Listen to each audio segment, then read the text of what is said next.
ನನ್ನ ಪ್ರಿಯ ವಿಶ್ವಬಾಂಧವರೇ, ಈ ಜಗತ್ತಿನ ಭೂತ, ವರ್ತಮಾನ ಮತ್ತು ಭವಿಷ್ಯ ಹಾಗೂ ಮನುಷ್ಯನ ಹುಟ್ಟು, ಜೀವನ, ಸಾವು ಮತ್ತು ಸಾವಿನಾಚೆಯ ಜೀವಿತ ಇವೆಲ್ಲವುಗಳ ಕುರಿತು ಇಡೀ ವಿಶ್ವದ ಏಕೈಕ ದೇವರು ತಿಳಿಸಿರುವ ವಿಶ್ವಸತ್ಯವೊಂದಿದೆ.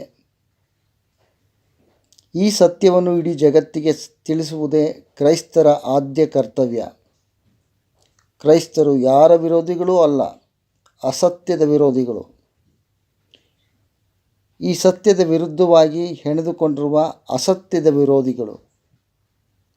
ಯಾಕೆಂದರೆ ದೇವರು ತಿಳಿಸಿರುವ ಸತ್ಯದ ವಿರುದ್ಧವಾಗಿ ಹೆಣೆದುಕೊಂಡಿರುವ ಅಸತ್ಯವು ಮನುಷ್ಯನಿಗೂ ಮತ್ತು ದೇವರಿಗೂ ಮಧ್ಯೆ ಅಡ್ಡಗೋಡೆಯಾಗಿ ನಿಂತಿದ್ದು, ಅದು ಮನುಷ್ಯನು ದೇವರನ್ನು ತಲುಪಲಾರದಂತೆ ಮಾಡಿದೆ.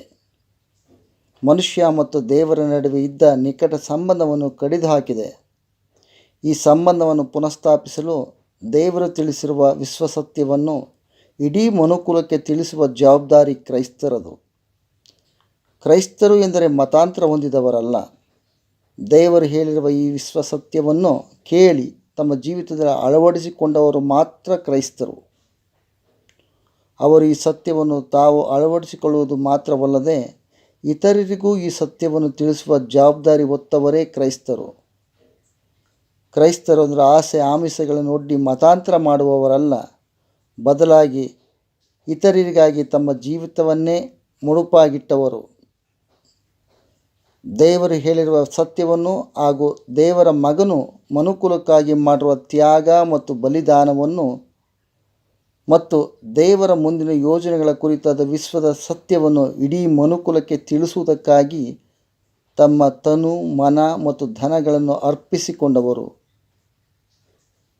ಮತಾಂತರದಿಂದ ಯಾವ ಕ್ರೈಸ್ತರಿಗೂ ಪ್ರಯೋಜನವಿಲ್ಲ. ಯಾಕೆಂದರೆ ಮತಾಂತರಗೊಂಡವರು ಯಾರೂ ದೇವರ ಬಳಿಗೆ ಹೋಗುವುದಿಲ್ಲ. ದೇವರು ಕ್ರೈಸ್ತರನ್ನು ಮತಾಂತರ ಮಾಡುವುದಕ್ಕೆ ಕರೆದಿಲ್ಲ, ಬದಲಾಗಿ ತಮ್ಮ ನಡೆ ಮತ್ತು ನುಡಿಗಳಿಂದ ವಿಶ್ವಸತ್ಯವನ್ನು ಹೇಳುವುದಕ್ಕಾಗಿ ಕರೆದು ವಿಶ್ವದ ಸತ್ಯ ಸಂದೇಶಕರನ್ನಾಗಿ ಅವರನ್ನು ನೇಮಿಸಿದ್ದಾನೆ. ಆದ್ದರಿಂದ ಕ್ರೈಸ್ತರ ಕೆಲಸ ಸತ್ಯವನ್ನು ಹೇಳುವುದು ಮಾತ್ರ, ಮತಾಂತರ ಮಾಡುವುದಲ್ಲ. ಕ್ರೈಸ್ತರು ಹೇಳುವ ಸತ್ಯವನ್ನು ಕೇಳಿ ಯಾರೂ ನಷ್ಟ ಹೊಂದುವುದಿಲ್ಲ. ಒಂದು ವೇಳೆ ಈ ಸತ್ಯವನ್ನು ಕೇಳದಿದ್ದಲ್ಲಿ ಇಡೀ ಮನುಕುಲಕ್ಕೆ ಉಂಟಾಗುವ ನಷ್ಟ ಅಪಾರ. ಯಾಕೆಂದರೆ ಮನುಷ್ಯರು ತಾವು ದೇವರ ಬಳಿಗೆ ಹೋಗುವ ಸದಾವಕಾಶವನ್ನೇ ಕಳೆದುಕೊಳ್ಳುತ್ತಾರೆ. ಹಾಗೂ ಮನುಷ್ಯರು ಮತ್ತು ದೇವರ ನಡುವೆ ಇರುವ ಅಡ್ಡಗೋಡೆಯು ಶಾಶ್ವತವಾಗಿಯೇ ಉಳಿದುಬಿಡುತ್ತದೆ. ಆದ್ದರಿಂದ ಮನುಷ್ಯರು ತಮ್ಮ ತಪ್ಪಾದ ಗ್ರಹಿಕೆಯಿಂದ ದೇವರು ತಿಳಿಸಿರುವ ವಿಶ್ವಸತ್ಯವನ್ನು ಮತ್ತು ದೇವರ ಮಗನು ಮನುಕುಲಕ್ಕಾಗಿ ಮಾಡಿರುವ ಮಹಾತ್ಯಾಗ ಮತ್ತು ಬಲಿದಾನವನ್ನು ಅಸಡ್ಡೆ ಮಾಡುವುದು ಇಡೀ ಮನುಕುಲಕ್ಕೆ ಒಳಿತಲ್ಲ. ದೇವರು ನೀಡಿರುವ ಈ ಅದ್ಭುತವಾದ ಅವಕಾಶ ಮನುಷ್ಯರ ಸಾವಿನ ಬಳಿಕ ಸಿಗುವುದಿಲ್ಲ.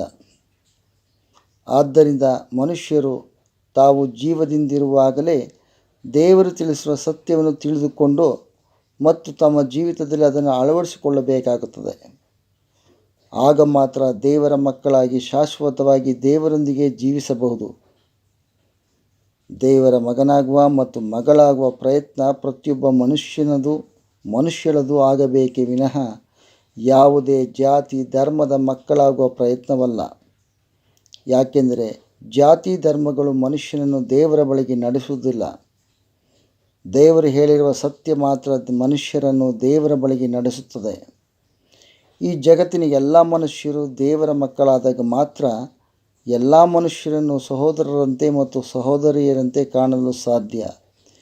ಎಲ್ಲ ಮನುಷ್ಯರನ್ನು ಪ್ರೀತಿಸಲು ಸಾಧ್ಯ. ಯಾಕೆಂದರೆ ಪ್ರೀತಿ ಮತ್ತು ಸತ್ಯಗಳೆರಡು ಒಂದೇ ನಾಣ್ಯದ ಎರಡು ಮುಖಗಳು. ಸತ್ಯವಿಲ್ಲದೆ ಪ್ರೀತಿ ಇಲ್ಲ, ಪ್ರೀತಿ ಇಲ್ಲದೆ ಸತ್ಯವಿಲ್ಲ. ಇಡೀ ವಿಶ್ವದ ಏಕೈಕ ದೇವರು ಹೇಳಿರುವ ವಿಶ್ವಸತ್ಯವನ್ನು ಸಂಪೂರ್ಣವಾಗಿ ಹೃತ್ಪೂರ್ವಕವಾಗಿ ಸ್ವೀಕರಿಸಿದಾಗ ಮಾತ್ರ ಈ ಪ್ರಪಂಚದ ಎಲ್ಲ ಮನುಷ್ಯರನ್ನು ಸಹೃದಯದಿಂದ ಏಕ ರೀತಿಯಲ್ಲಿ ಪ್ರೀತಿಸಲು ಸಾಧ್ಯವಾಗುತ್ತದೆ.